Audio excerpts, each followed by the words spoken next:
All right, welcome back to another episode, very special episode of Lions Avenue because our Detroit Lions are officially in the NFC Championship game this Sunday coming up against the San Francisco 49ers. And man, 31-23 over the Tampa Bay Buccaneers yesterday. For me, before I shoot it to you, I'm going to go ahead and dribble a little bit, then I'm going to set you up. For me, the game, like I said, unfolded exactly the way I felt it had to in order for us to win the game. Mike Evans, eight. He had 8 catches for 147 and a touchdown. That was expected. We all know the big time upper echelon receivers all performed against us. But at the end of the day, we still held Tampa under 100 yards rushing on the day, held them to 89. I also said that for us, we would run the ball just well enough, better than them. I said we needed between 114 and 122. They got 114 right on the nose. How many yards per carry did they average? Who you I talking said about? you got The Lions? yeah. How many Yeah. yards per carry did they Uh, average? I know Gibbs was 8.2. Gibbs was Okay, phenomenal. I mean, wow, he did his thing, man. okay. Let me see right quick. Let me take a look. Let me take a look. Okay, so Gibbs averaged 8.2 and David averaged 3.1. Okay, so over it. The average was over that. Um, like I said, I felt they had to run the ball just well enough because it was going to be tough against Tampa, and it was. As you mentioned in the pre-show, Jahmyr Gibbs pretty much saved our behinds on a few occasions yesterday. He's really hit his stride as the season progressed, and as you predicted, actually, and I'm gonna give you your flowers on that. You said it early in the season that even when he was struggling, the best bet was for him to hit his stride as the season progressed heading into the playoffs. That's exactly what he did.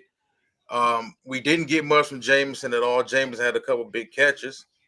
St. Brown had his routine type of day. Like I said, defensively, we were able to hold them under 100 yards. Baker Yeah, had an off day. We yeah, had the second straight game, zero turnovers, limit the penalties. Um, like I said, the Rams didn't turn the ball over at all. They turned the ball over twice yesterday. Two huge picks by Baker, one by Derek Barnes sealing the game. Went into the fourth quarter 17-17. I wasn't worried at all. It still felt like we were going to beat them.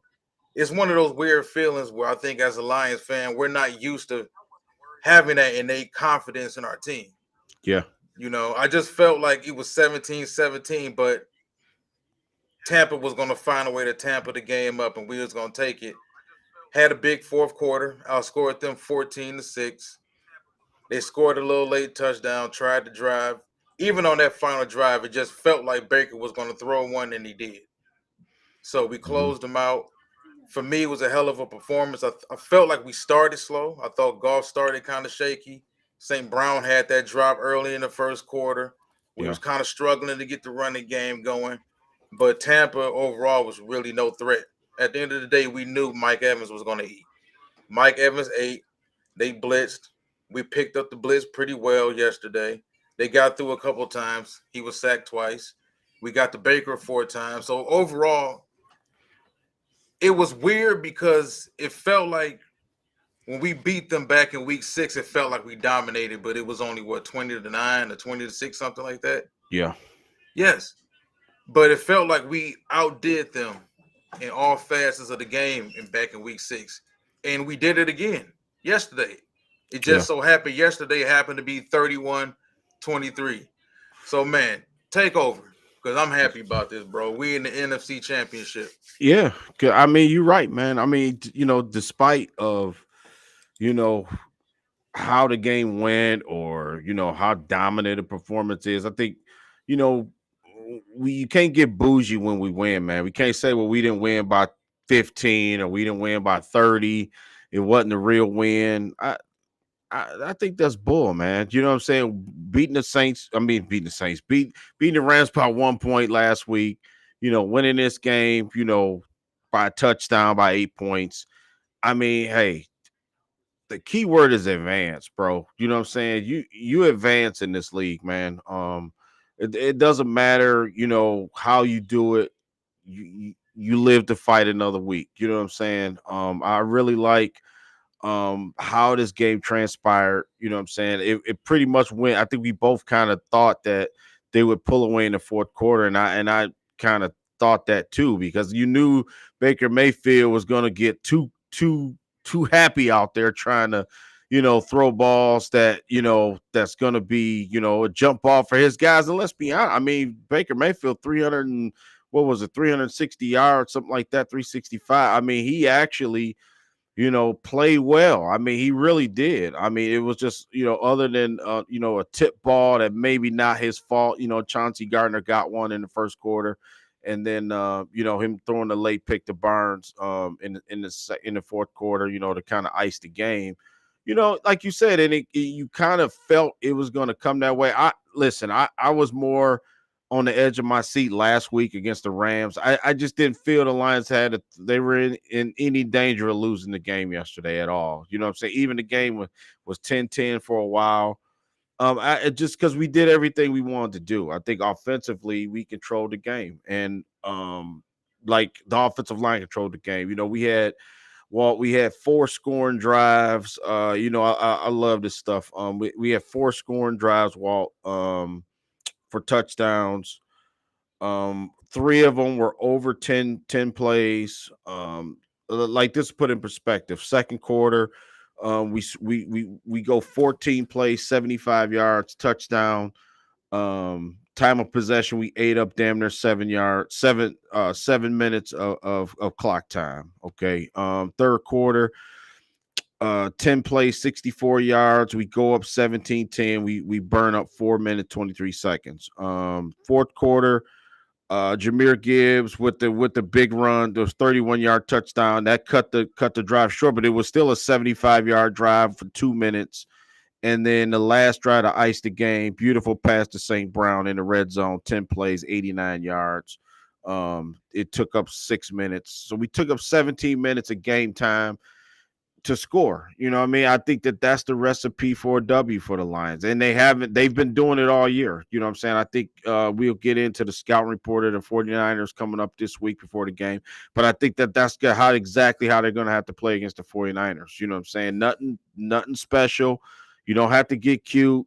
I really do think that the Lions this last game kind of made a statement a little bit because, listen, Jared Goff play clean again. You know what I'm saying? And it's really amazing how it's for him it's night and day because you kind of know right off the bat what kind of game Jared's gonna have. You know what I'm saying? Like, you know what I'm saying, Walt, if he throws an early pick or 3 or 4 3 and outs, Jared gonna have a rough day. You can kind of tell. And when he starts off shaky or a quick 3 and out, like we got the ball. I like that we got the ball at the coin toss and then we wound up going 3 and out. I didn't like that because it's like this team is moment. I think Jared just rides the cloud of momentum a lot. You know what I'm saying? And sometimes when it don't go right, then bad things happen sometimes. You know what I'm saying? Like the Green Bay game, like we didn't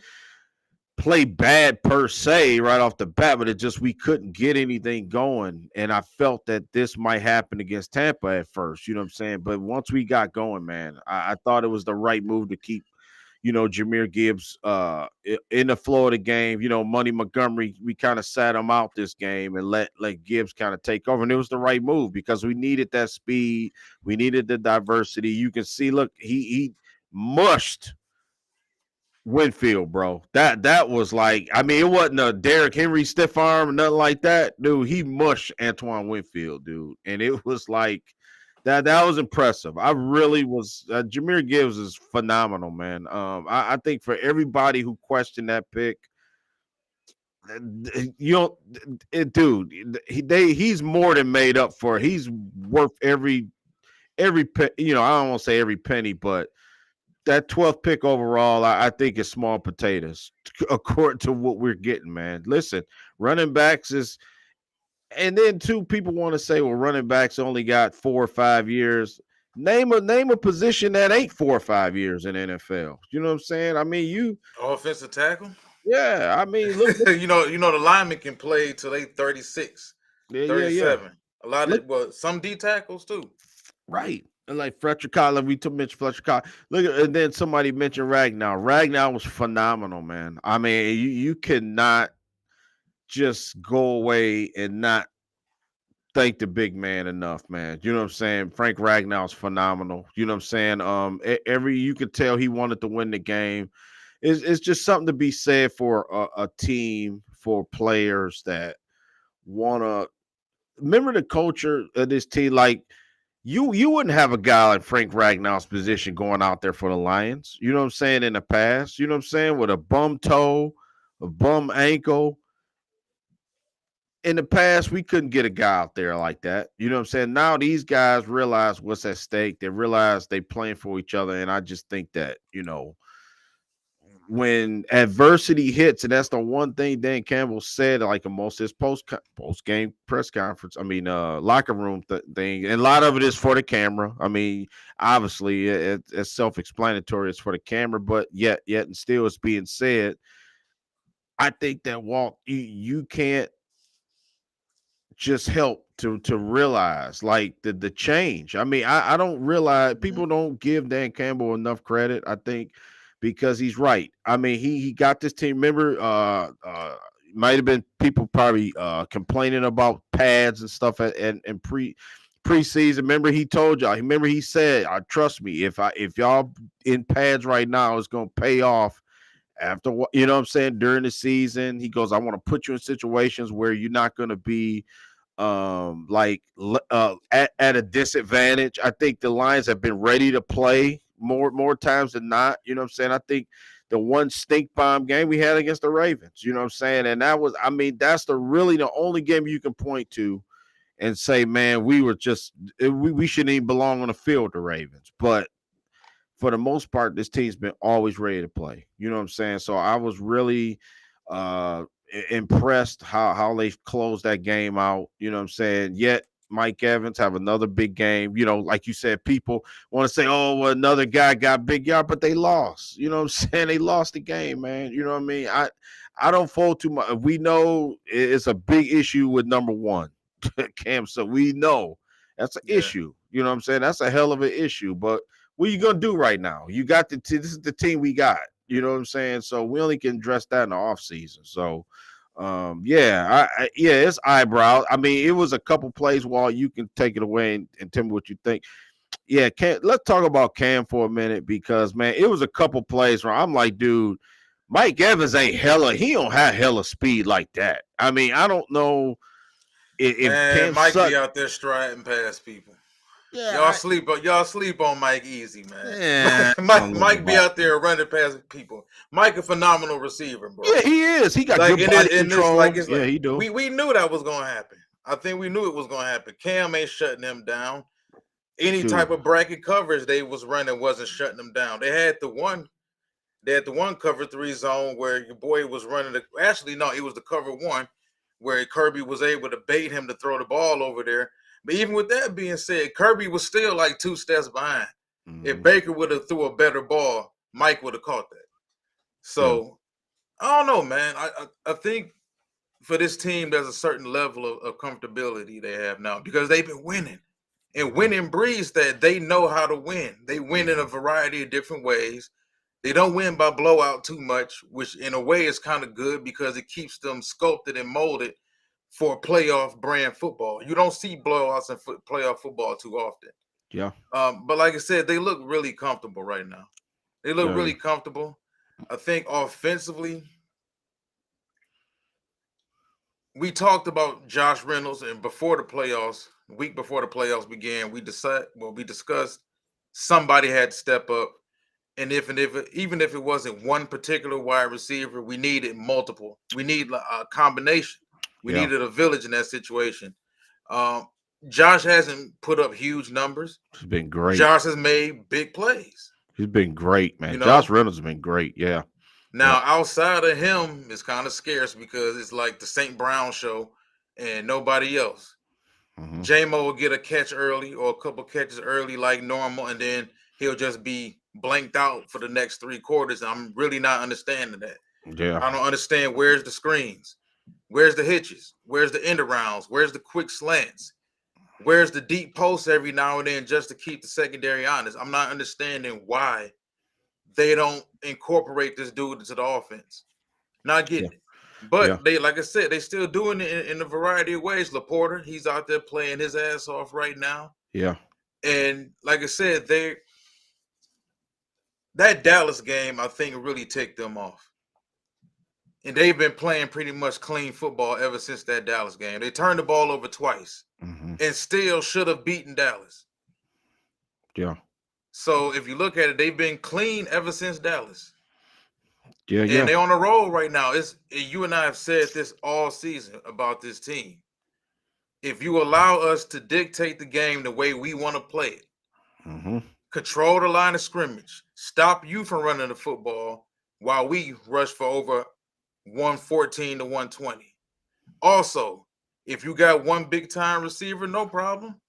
We'll let them have it, but we're going to take away your 2, your 3, and your 4. Did you even hear Chris Godwin name yesterday? Yeah, I think he had Or one even catch. Yeah, Trey Palmer. yeah. Trey Palmer He had a got blanked, I believe. no. He had a go in the first quarter. He Okay, caught yeah. it. Yeah, but yeah, he Yes. damn near got blanked though. You're right. Yeah. Yes, and it's the same recipe over and over again. It's like, what do they call it? The Twilight Zone, where it Hmm. seems like every team that plays us, that loses to us, sees the game the way the previous team saw it. And it's like, how do we end up in this game with Detroit? Well, because we're better at the line of scrimmage. Now, Frisco is something completely different. We'll get into Frisco in a couple of days because shit, they pretty dominant on the line of scrimmage too. Hmm. Not on the offensive line though. Now that's a weakness that we can probably take advantage of, and we'll discuss that later on. But Hmm. like I said, man, if you allow us to play the way we want to play, rough you up, and at the end of the day, we outlasted Tampa. Yeah. Tampa was looking worn down. They played their asses off and gassed out. They Hmm. tank was on E, just tying the game up at 17. Hmm. That's another reason why I told you I felt like the game was over. Even though they was heading into the fourth quarter tied with us at 17, they gassed out. And you could tell they was gassed out. So we spent 3 quarters pretty much rope a doping y'all, playing around. You gassed out, and then we outscored them 14-6 in the fourth quarter. Hmm. So yeah, Yeah. I think we legit, man. Yeah. Yeah. We're legit, and people need to recognize this. And I'm also glad that I'm not losing it. And some of the stuff that I'll be saying, like game plan wise, scheme wise, some people may raise an eyebrow at it, but it makes me feel validated when I see Aaron Glenn go out there and do it. Or I see one of the commentators saying the same thing that I said the team should have did 3, 4, 5 days ago. Yeah. Those 3 and those 4 safety sets with the safeties that I talked about is saving our ass right now because Sutton getting fried. He getting tossed in some Zatarans and some hot Mhm. ass grease, boy. Oh It's over. man. It's over for him right now. Vildor playing better than him, Yeah. Yeah. Off the but top rope. we getting away with it because the safety play is so high level right So now. high level. Yep. And remember, we said that, just put the best four guys out there right now, for regardless of positionless secondary play right now. You know what I'm saying? Melifonwu did his job, man. Melifonwu broke up some passes. I really like Melifonwu, man. It just seemed like he got all of Melifonwu got a sack. yeah, Branch yep. got a sack. Yeah, it's just like man, and then even Derek Barnes, getting the interception, and then he even said, after the game, like this, it took me 3 years to get my first interception. You know what I'm saying? And everybody kind of laughed. Um, man, it just shows you like he even said like this team didn't give up on me. You know what I'm saying? They can remember because we signed Anzalone. We drafted Jack Campbell. You know what I'm saying? We brought back Jalen Reeves Maven, even though Maven's more of a special teams guy. You know what I'm saying? A specialty guy. But Jalen Reeves Maven's been great too, by the way. But it's just with this team, it just seems like everything is just going in the right direction. And I think that the Lions their coaching staff is getting rewarded for good play, right? Because we have been look at Craig Reynolds. I mean, Walt, he scored a touchdown. It was the third quarter. Craig Reynolds, they had the balls to give him the ball in that position in the third quarter. I thought that was huge too, because that was like everybody, they see Montgomery in the game, they like, okay, Montgomery's gonna get the rock, but then you turn around and give it to Craig Reynolds, a guy who, let's be honest, I mean, he's, the third running back on this team, hasn't had much time, but he's made some key plays. You know what I'm saying? He had the block. I remember in the Tampa Bay game, ironically, the first game when we played him, remember he had the block on the Jameson end around, was a big play. Just does all the dirty work. Dan Campbell loves him, that type of thing. It just shows you, like, when the the coaching staff from the start build a culture, like we was talking about in the pre-show, like Dan Campbell was saying, like, I'm getting y'all ready for this time of year.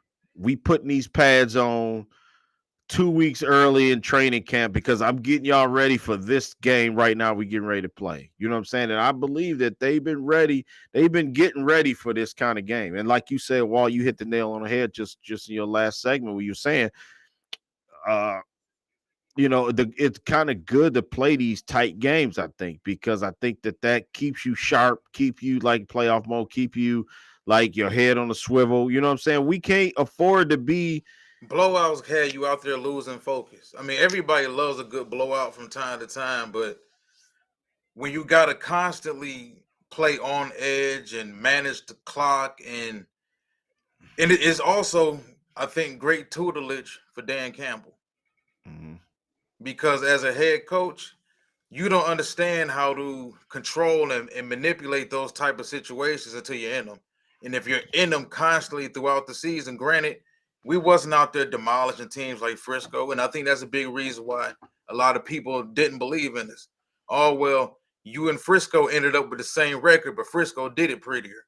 I mean, Frisco did do it prettier. They was out there knocking some heads off at one point in time, but it was also 3 straight weeks where they got their heads knocked off. Yeah, they lost to the We Ravens just did, like we did. You know what I'm saying? yes, They got but blew up. they lost to Cleveland, they lost to Minnesota, they lost to Cincinnati. Mhm. So they had some games too.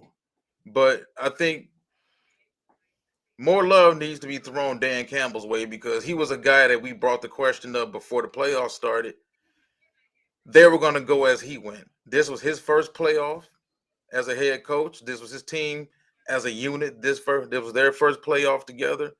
And Dan has managed these first two games great. Mhm. I was happy to see him take the three Yeah. early Yeah, on in the first. early on, right. We both a Yeah, big component of that early on. Like, it's gonna be in a situation in this week's game, I bet. You know what I'm saying? Where it could be the first drive. Now, Dan, we'll talk. I don't want to give it away, but we'll talk about it later in the week because I feel like it may be some situations this week. It might come up in the first quarter, second quarter, and Dan really gonna have to. This gonna be decision making for us to win the game or lose the game. I think this week is gonna be that critical. You know what I'm saying, to make the right call. And like you said, well, and I heard somebody.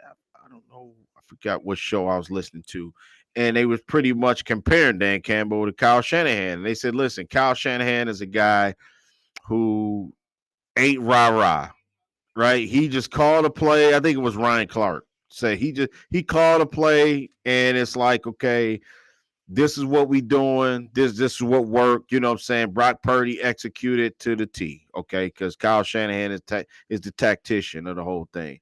He ain't a guy that's rah-rah and gonna get in your, you know what I'm saying, and just like getting the team to bang their head up against the wall. That's not who he is. But our guy may not be like the best like X's and O guy, but he got the rah rah. He got the, we gonna do it this way.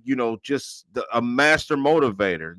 He telling the team, look at you when you follow my lead, this is what happens. You know what I'm saying? Basically, is what he told the team after the game. You know what I'm saying? So I can respect Dan's approach because maybe he needs to be more polished, okay, as a play caller, or maybe he just simply like, I'm delegating that to whoever the offensive coordinator is. That's their job. You know what I'm saying? So I get where Dan coming from on that too. He not like a Matt LaFleur who is like a master play caller too, sort of like Kyle Shanahan. Like, look, I just brought LaFleur up because he's like one of the guys I can think of who's really making a name for himself in that regard too, as a head coach and as a play caller. But Sometimes it just you got to have a perfect storm for your team. I think you got to know your personnel, and I think Dan Campbell knows what he's got. You know what I'm saying? I think he knows how to get these guys in the right spot, and they have done. Remember all last year, Walt. Remember I complained about all last year that we never where we supposed to be, especially on defense. It seems like this year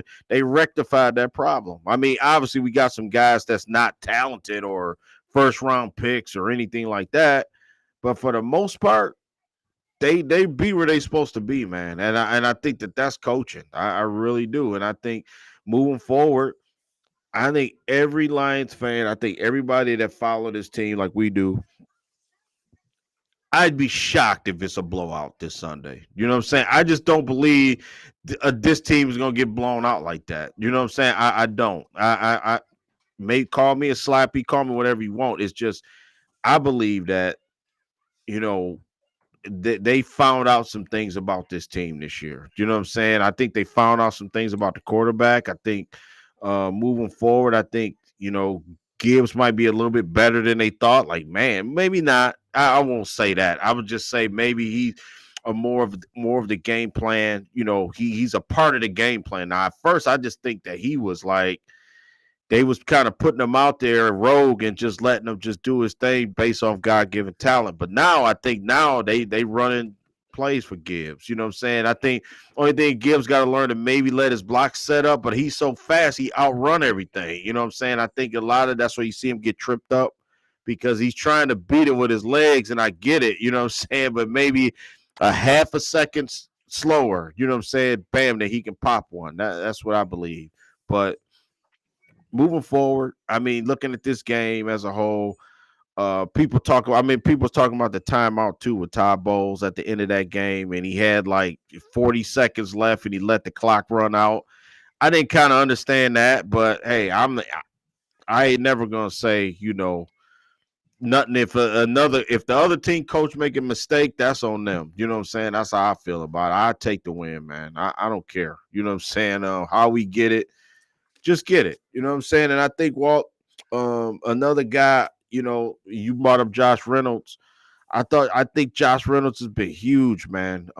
Just catching in the red zone. Remember, I said I was worried about our red zone offense, like trying to throw the It's ball. weird though that it's always early and nothing. Nothing Yeah, but after you know what? It that. tone setter. It told. Remember Yeah, when the it is. Chicago Bulls. Remember when Chicago Bulls? They would get a ball to Cartwright, Horace Grant early, right? They would loosen up the defense B.J. early. Armstrong would get Yeah, 6 shots in the first quarter. yeah, and then they wouldn't get it no more because we done accomplished what we need to accomplish. You know what I'm saying? I get that what they trying to do. I get it. You know what I'm saying? When you don't have high level talent or you don't have like first round picks all over the place, sometimes you gotta do what's best, man. And I think that's the one thing I like about our coordinators. So hopefully, I mean, it seems like man, we might lose both our coordinators. That's a whole nother situation, but um that's the one thing I like. It just seemed like Ben Johnson only play he run that I hate. I just hate the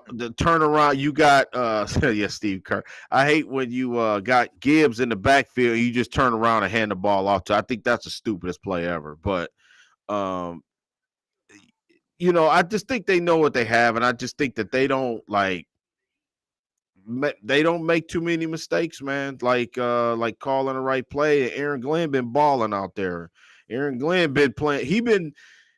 Aaron Glenn been scheming it up for about 6 weeks. I don't know if people been realizing like I forget like the 200 yards to certain play. I ain't talking about that. I'm talking about what makes Aiden Hutchinson? Aiden Hutchinson just looks better right now to me. You know what I'm saying? He just looks like he's like ready to get after it, man. You know what I'm saying? I mean, I don't know. Maybe it's more physicality on They Aiden's brought up part. John Paxson. Yeah, John Paxson. John Paxson never put a Lion uniform on in his life.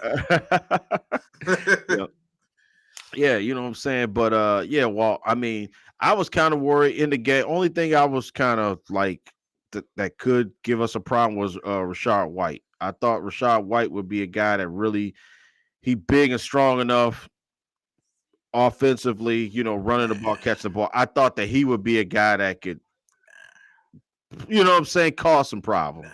You know what I'm B saying? Bijan couldn't give us no problems.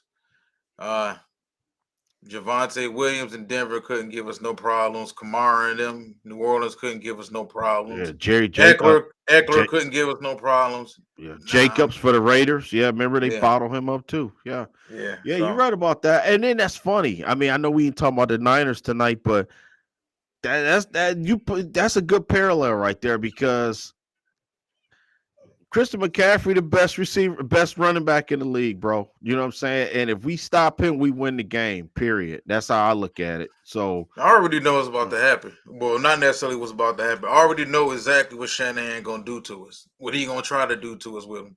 But we're gonna get into that later on in the week, man. But yeah, so Zach Ertz is yeah. officially a Detroit Lion. I think this is big. I like That's if that. they play him. I know they signed him to the practice squad, not to the 53 2-man roster. But um, I think this is big because his former tight ends coach from Arizona is here. Even though he wasn't in Arizona for that long, but he's familiar with the tight ends coach, which means he should be able to get up to date with the offense a little bit better, a little bit quicker. Yeah, At least all they really need him to do. This is a vet in the league who can run. He can get out. He can run routes. He can catch the football. He can block. He can do basic blocks. There's not too much out of control stuff you really need Zach Ertz to do. So if they intend on playing him this week, I think that means we get back to what we really want to do because we've outrushed.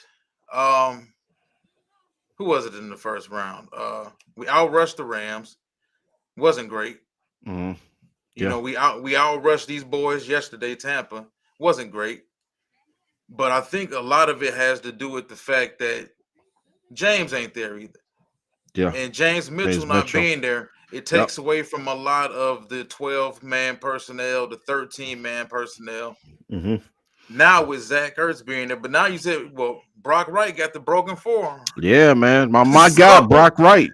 Yeah. but Yep. but I will say this: I think having Ertz here adds a different element because you got to respect him. You got to respect Laporta, of course, but you got to respect Zach because Zach is a champ.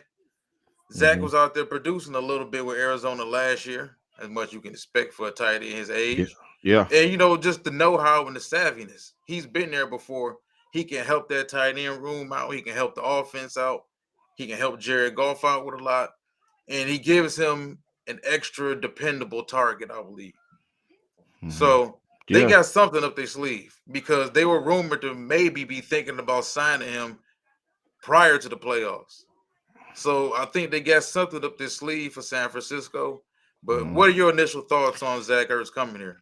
Yeah. I mean, I don't think I'm not like super excited. I mean, I don't know because I don't know if how big of an impact, like you say, he's going to be. I mean, but I do like. I mean, he is an NFL tight end body. You know what I'm saying? I mean, he is a guy that you can plug in there, and he's not going to miss an assignment. You know what I'm saying? Miss an assignment. He's a pro. You know what I'm saying? While he's been on Super Bowl teams, so yeah. I mean that regard, I think that you're not just gonna put him out there unless he's ready. So that's one thing with this coaching staff.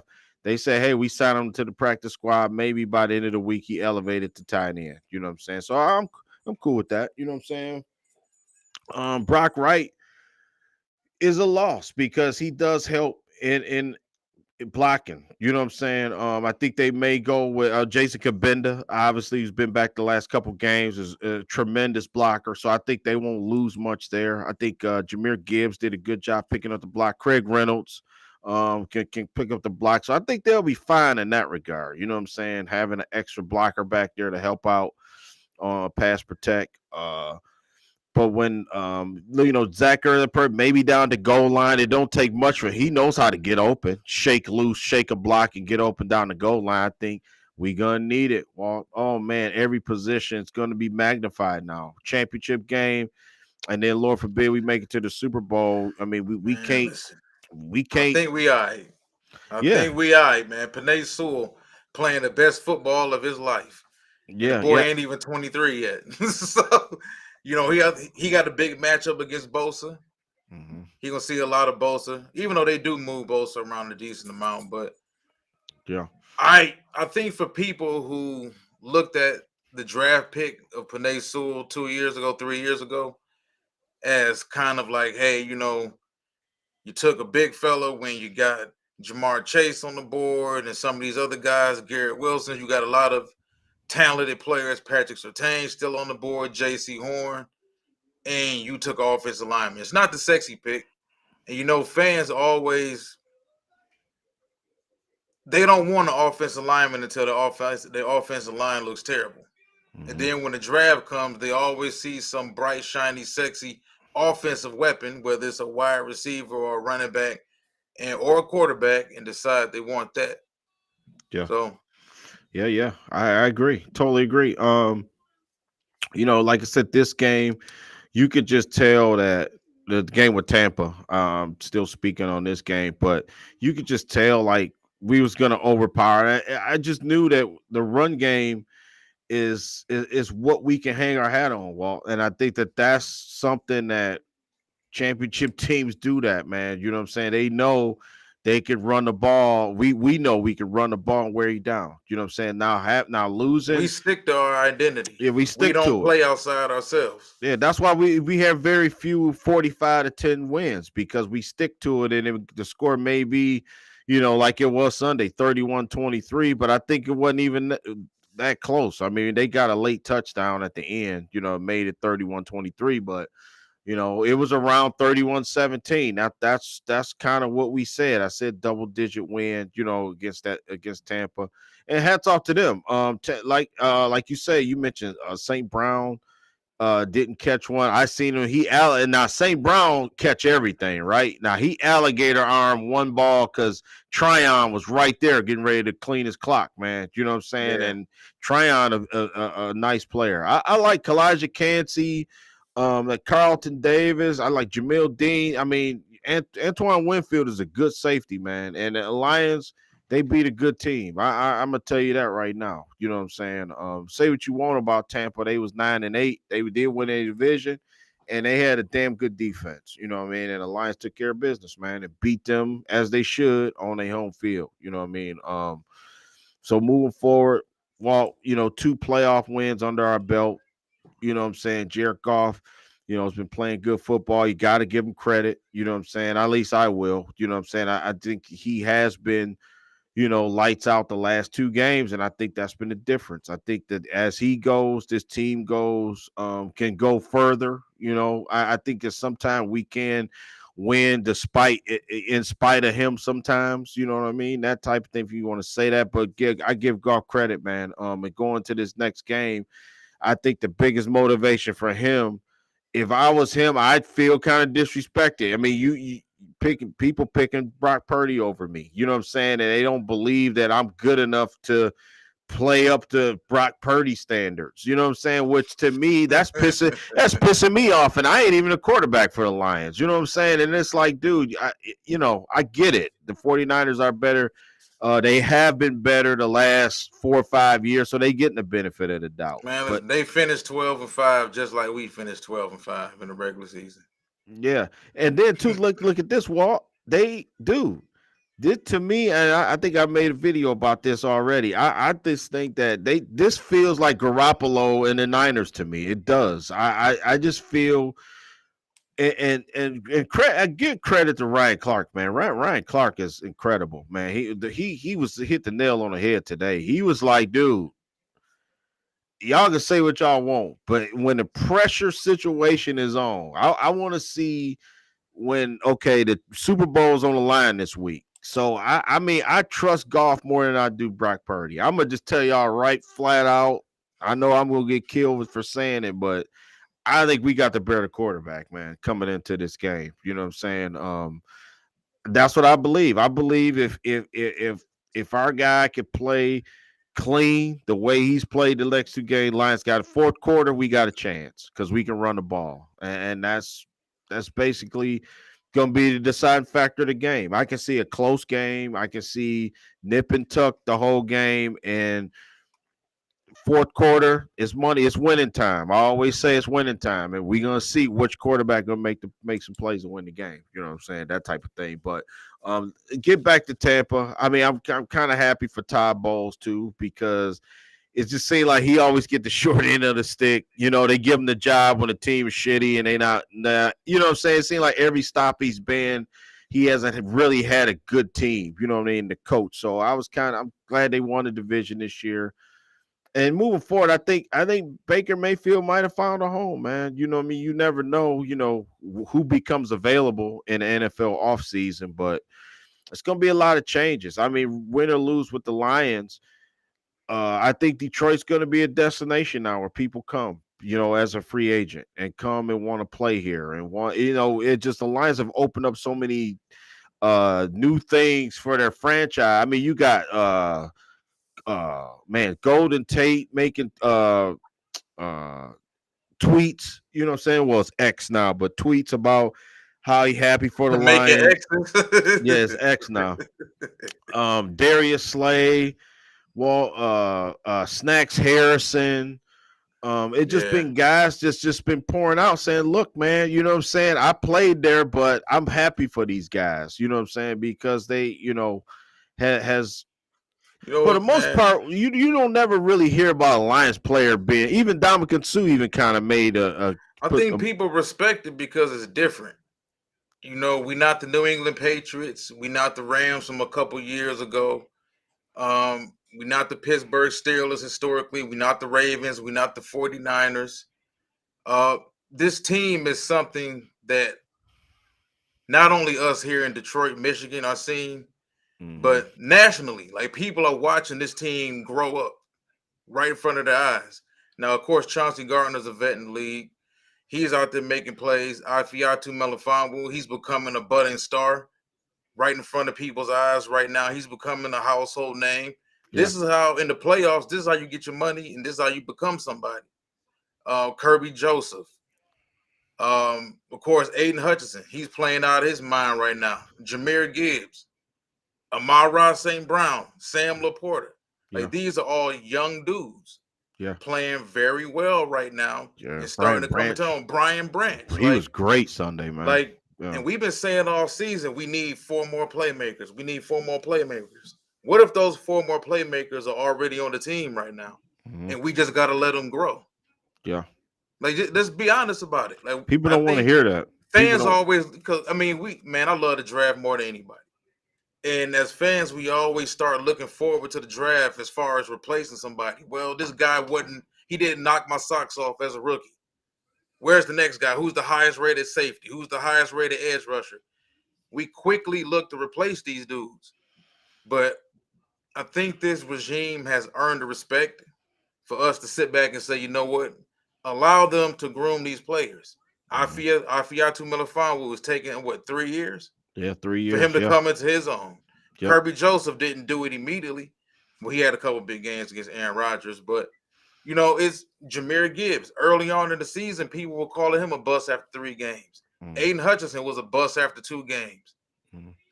Jack Campbell was the wrong pick. Yep, after the first half of the season.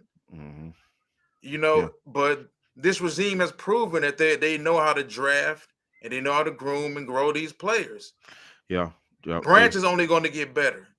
Jack Campbell, and we're going to get deeper into this because once the season is over, we're going to talk about scheme changes and this and that because this is something that needs to start being brought up because if Aaron Glenn leaves, there's a good chance that 4-2-5 may be gone. I feel it should be gone, period. There's a good chance it will be gone. Yeah. And Jack Campbell is only going to be as good as how much speed you surround him with.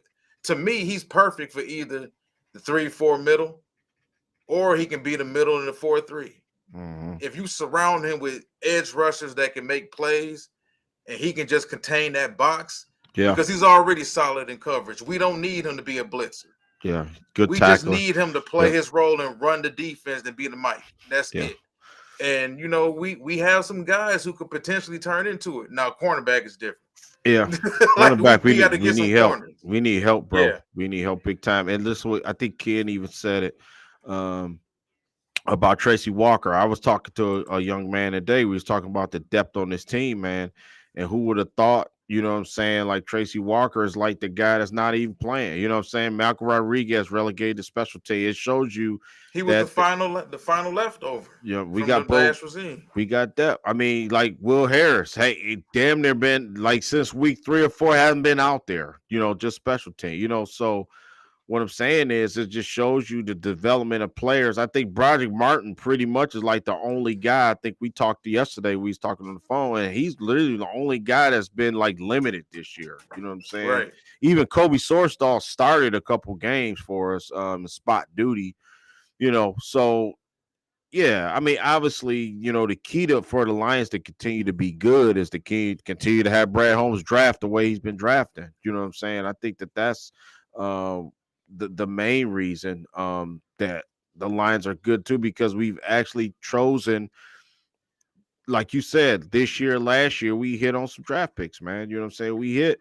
I mean, let make the mistake about. I heard somebody say, "Well, yeah, y'all brag about drafting Brian Branch." I mean anybody could have drafted him, but yeah, no one took him. Remember, he dropped, he fell, he dropped in the draft. You know what I'm saying? No one took. Exactly. We pulled the Exactly. trigger when nobody else.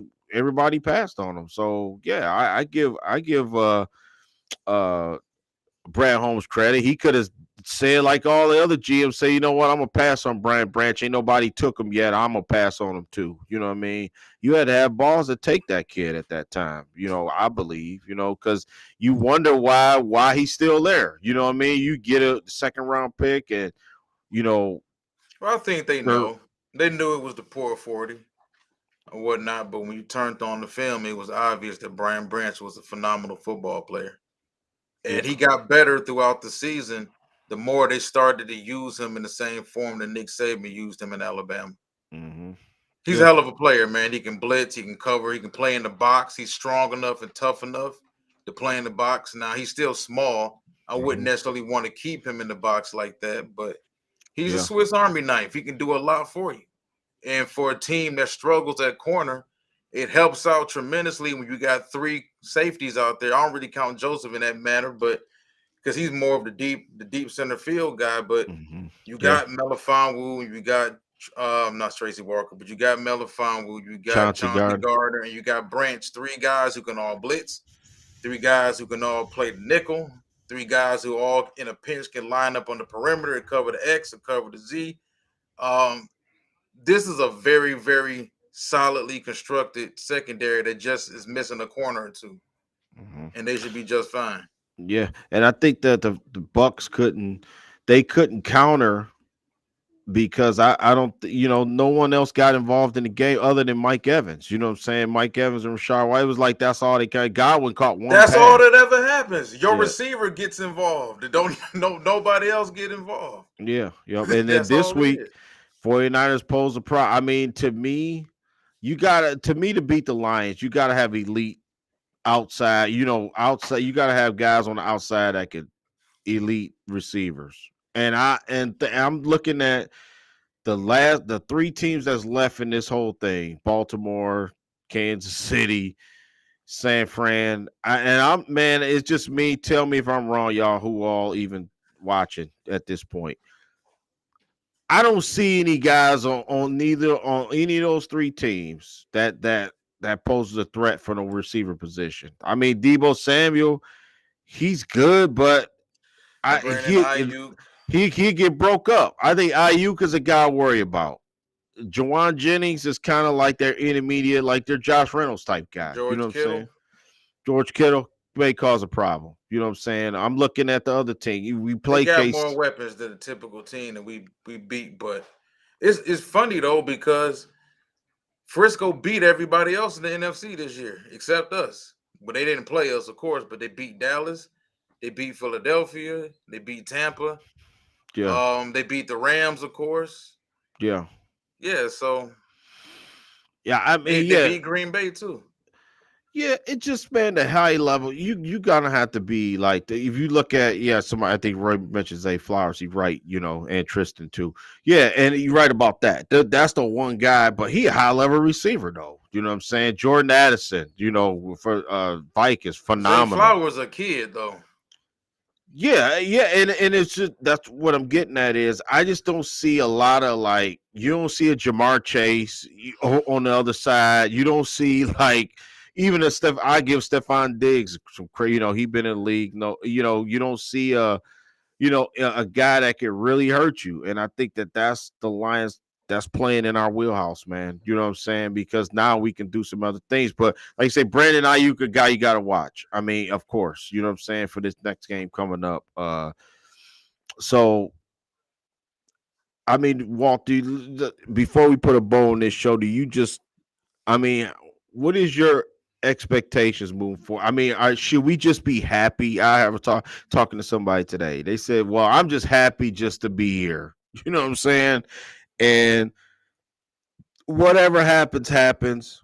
If we get blown out by the 49ers, it's okay. You know what I'm saying? At this point, I mean, I ain't thinking like that. I'm just like, dude, now we come to the party to win. You know what I'm saying, bro? It ain't like no, let's just roll out the red carpet for the Niners, that type of thing, so they can just waltz into the Super Bowl. It just I believe it's more to it because we've seen teams go and get to the NFC Championship game, and then it's just like, okay, this is as far as this team gonna go.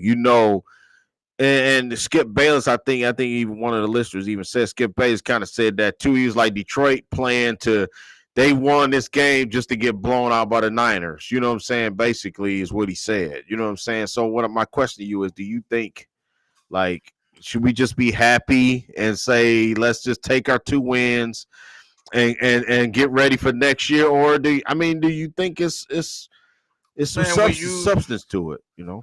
just like the players, man, you gonna be you vested in this. When you in the moment, you want to win. Like nobody's, of course. I don't think too many people had us booked in the NFC Championship against Frisco before the season started, but we're here now. So of course, you want to win. Now, I don't want to lose at all. Period. And after every game, when you lose, whether you lose 13-10 or you lose 31-30, there's going to be moments in the game that you're going to reflect on and say, damn it, you know what? If we would have did this better, we would have won. If Golf would have completed that 3rd and 8 pass instead of throwing it at the feet of St. Brown, we would have been in a better situation. Or if the defense could have got that stop before the end of the first half. You start thinking about that consistently. Now, let's just say, for instance, our season is over with Sunday. By the middle of next week, I think we've been to simmer down a little bit because you're a winner. At the end of the day, you want to win. I don't think there's any fans that's looking at it as, okay, I'm okay with not winning or I'm okay with the losing or whatever. That will be something I think a lot of people will run to though. Like if we lose 48-6 or something, a lot of fans will run to, oh well, you know what? It was a great year. And in theory it was. But nobody wants to lose like that, and you're not guaranteed to make it back the next year. So, me myself, hell no, I'm not satisfied with that. I want to win. I want to win because these haters just keep moving the goalposts on us. Now, as you said, I done heard that on multiple shows this morning. Yeah, well, they keep moving it on us. Yeah, y'all wasn't supposed to beat Dallas. Dallas was supposed to destroy y'all. The whole world saw what happened in Dallas. Yeah, y'all made the playoffs just to get executed by Stafford and McVay. That didn't happen. Yeah, well, you know what? The Bucs is championship pedigree, and y'all gonna lose to them. That didn't happen. Yeah, well, you know what? Y'all done ran up against a real team. Now the 49ers gonna destroy y'all. We beat the 49ers, then what? Yeah, but y'all beat the 49ers just to get shot down by the Ravens. Y'all ain't got no chance to beat them. They just gonna keep saying that week after week. Like Shannon Sharp said, pretty much, I guess they were smoking. Stephen A. Smith and Darren Orlovsky, I guess they were smoking, picking us to win the game. We finished 12-5, just like Frisco finished 12-5. We actually what was we now 14-5 now? Yeah, 14-5. Yeah, yep. Yeah. Think about that. I Yeah. mean, we do a lot of things well. Mm-hmm. We got big time offensive playmakers too. And our offensive playmaker ain't always going to the sideline every 20 plays with a shoulder or a knee injury or something. Mm-hmm. So yeah, I 20. mean, Then look at the quarterback position, like you said. I mean, we don't get too deep into it, but Mhm. I think this team has a legitimate shot. Yeah, yep, I agree. You know what I mean? Like you said, it's good you brought up the record too, because like you said, just ever since they went 8-2, 14-5, that's 22-7 through the last 2 years. I mean, it's pretty good. Dan had a losing record as a head coach. I remember we did a show, Walt, and he was 4-19-1. I never forget. And I was like, man, it's time to move on from Dan Campbell. I said that we was on YouTube. I said, dude, it's time to move on from Dan. And I was ever since then, they do 22-7. You know what I'm saying? Damn near we got Dan back to 500, starting strong, finishing strong last year, and it just took off from there. So yeah, I mean, just like we saying our team should win, obviously we San Francisco fans saying the reason why they team gonna win. You know what? But the beauty of it is we got to line up and play Sunday. They got to line up and play. You know what I'm saying? And I think a lot of questions gonna be answered. You know what I'm saying? I want to got some questions like for our next show, because I want to just pick your brain about Jared Goff moving forward. If he loses this game, I mean, does that change your perception on contract and anything like that? We ain't got to talk about it right now, but just for the listener too, to maybe tune in next time. Our next show we gonna come on. We're gonna talk about contracts. We're gonna talk about how Oh big yeah, it's gonna be a lot to talk about. how We're gonna big, have. right? How big is this game, man? I mean, to me, I mean, you can't tell Taylor Decker this ain't no big game for him. You know what I'm saying? Taylor Decker want to win, like you said. Well, he may not never get this chance. Anybody, for this matter, on the team, but Taylor Decker been here the most. Frank been here the most. You know what I'm saying? These guys been here when we was losing. Dude, these guys want to win this game, and I think the way our team set up, Dan Campbell gonna put it out there and say, "Hey, we gonna win this game for Frank. We gonna win it for Taylor Decker. Let's win it for these."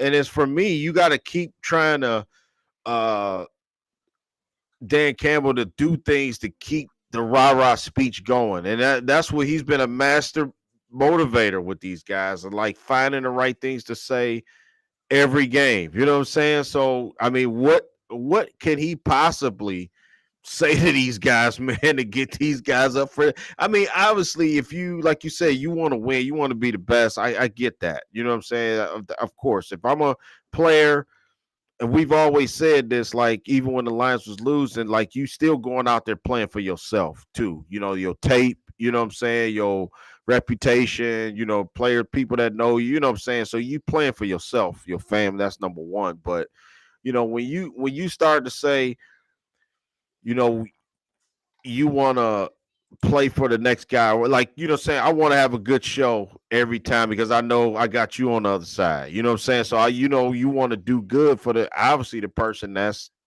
with you, right? So you know I Yeah. think for the Lions is you want to do good, or I don't want to say do good. That sounds like you giving away trophies at the end, like just for losing. But it's like you just want to play for the guy next to you. I get that now. I used to didn't understand that in football, but now you can say, well, damn, I'm going out there for Frank. Let's go, Frank. Man, he went out there.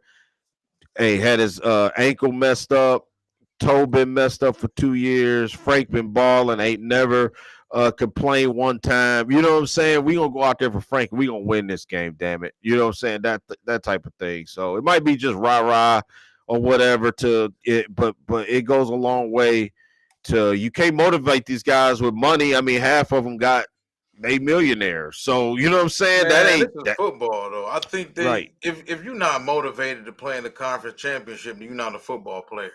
Yeah. Do anybody really think that a Dan Campbell coached football team isn't motivated to play football? Then these dudes young. These boys ain't supposed to be in this situation. Kirby Joseph ain't supposed to be in this situation this early. Right. Neither is Brian Branch. Neither is Aiden Hutchinson. Yeah. Neither is Jameer Gibbs. Jameer Gibbs. Yeah. Yep. Like this is all foreign territory. Sam Laporta in the NFC Championship as a rookie. Both Bama boys, Jameer Gibbs and Brian Branch, Mhm. and Jamison Williams. Yeah. So it's them all of them boys some dogs, and they love playing football. That's the whole thing. So I'm not worried about the moment being too big for them. We talked about that before the Ram game.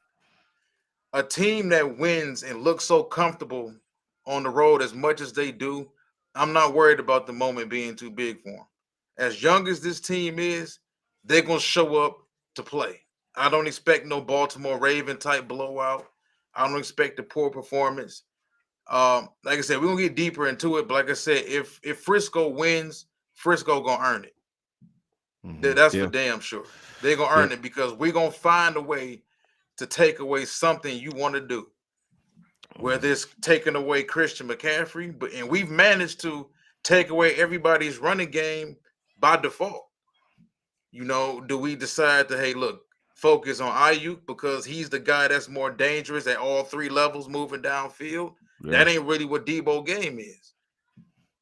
yeah. So I don't think the 49ers are just this complex ass team offensively to scheme for.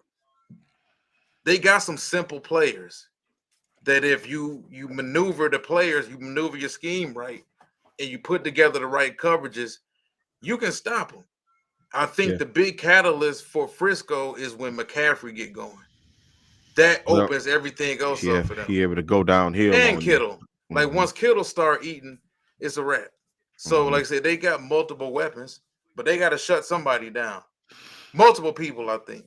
Unless Yeah, they can just get to Purdy, but we getting too deep all off yeah, into yeah, that, man.